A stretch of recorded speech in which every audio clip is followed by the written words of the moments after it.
सोना जो सदियों से सबसे सुरक्षित, सबसे सेफ निवेश माना जाता रहा है, क्या अब वो खुद दबाव में आ चुका है? क्योंकि दुनिया के कई देश धीरे-धीरे अपना गोल्ड रिजर्व कम कर रहे हैं। और अगर बड़े-बड़े देश अपना सोना बेचने लगे, तो ये सिर्फ एक सामान्य ट्रेंड नहीं होता।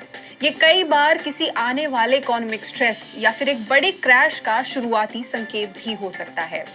दरअसल हाल के हफ्तों में सबसे बड़ा बदलाव देखने को मिला है टर्की में। टर्की ने बहुत कम समय में अपने गोल्ड रिजर्व का एक बड़ा हिस्सा कम किया है।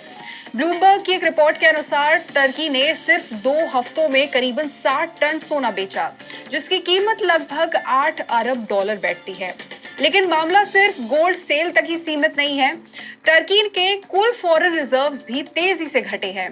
27 फरवरी को जहां ये गोल्ड रिजर्व्स 210.3 बिलियन डॉलर्स के थे, वहीं 20 मार्च तक ये घटकर 177.5 बिलियन डॉलर्स रह गए, यानी करीबन 33 बिलियन डॉलर की गिरावट, वो भी बहुत कम समय में। अब सवाल ये है कि आखिर टर्की को इतनी तेजी से सोना बेचने की जरूरत क्यों पड़ी?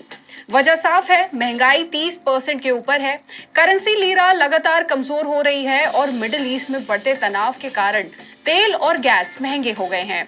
इससे इंपोर्ट बिल बढ़ा है, डॉलर की मांग बढ़ी है और फॉरेन रिजर्व्स पर लगातार दबाव आ गया है। ऐसे में टर्की ने अपने गोल्ड रिजर्व का इस्तेमाल किया। सोना बेचकर सीधे डॉलर जुटाए गए और कुछ मामलों में स्वैप डील्स के जरिए लिक्विडिटी को बढ़ाया गया, यानी सोने को कैश में बदला जा रहा है ताकि आर्थिक दबाव को संभाला जा सके। अब इसी में एक और बड़ा संकेत देखने को मिला है रूस से। मीडिया रिपोर्ट्स के मुताबिक रूस ने करीब 25 साल बाद पहली बार अपना गोल्ड रिजर्व बेचना शुरू किया है। ये इसलिए भी अहम है क्योंकि रूस पिछले कई सालों से लगातार सोना खरीदकर अपने रिजर्व्स मजबूत कर रहा था, लेकिन अब हालात बदल चुके हैं।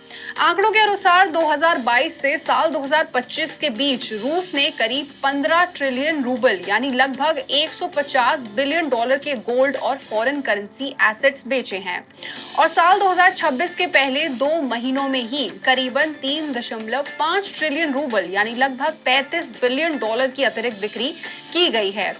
इसके पीछे वजह साफ है, यूक्रेन युद्ध का बढ़ता खर्च, बढ़ता बजट घाटा और पश्चिमी देशों के सैंक्शंस। ऐसे में सरकार को अपने खर्च पूरे करने के लिए रिजर्व को कैश में बदलना पड़ रहा है, जिसमें सोना भी शामिल है। अगर टर्की और रूस इन दोनों देशों को साथ में देखें तो एक पैटर्न साफ दिखता है। टर्की अपनी इकोनॉमी और करेंसी को संभालने के लिए सोना बेच रहा है, जबकि रूस अपने युद्ध खर्च के लिए। वजह अलग है लेकिन दिशा एक ही है, रिजर्व एसेट्स को कैश में बदला जा रहा है और लिक्विडिटी बढ़ाई जा रही है। इस पूरे मामले में एक बात तो साफ है कि जब अलग अलग देश एक ही दिशा में कदम उठाते हैं तो इसका मतलब है कि वैश्विक स्तर पर लिक्विडिटी की जरूरत जो है वो बढ़ रही है और सिस्टम में दबाव है। अब अगर भारत की स्थिति को देखें तो भारत गोल्ड रिजर्व के मामले में दुनिया में 8वें स्थान पर है और देश के पास करीबन 880 टन सोना है, और ये एक मजबूत बफर भी माना जाता है। भारत फिलहाल अपना सोना नहीं बेच रहा है, लेकिन यहाँ एक अलग ट्रेंड तेजी से उभर रहा है। लोग अब यहाँ पर भारत में सोना बेच नहीं रहे बल्कि उसे गिरवी रखकर लोन ले रहे हैं।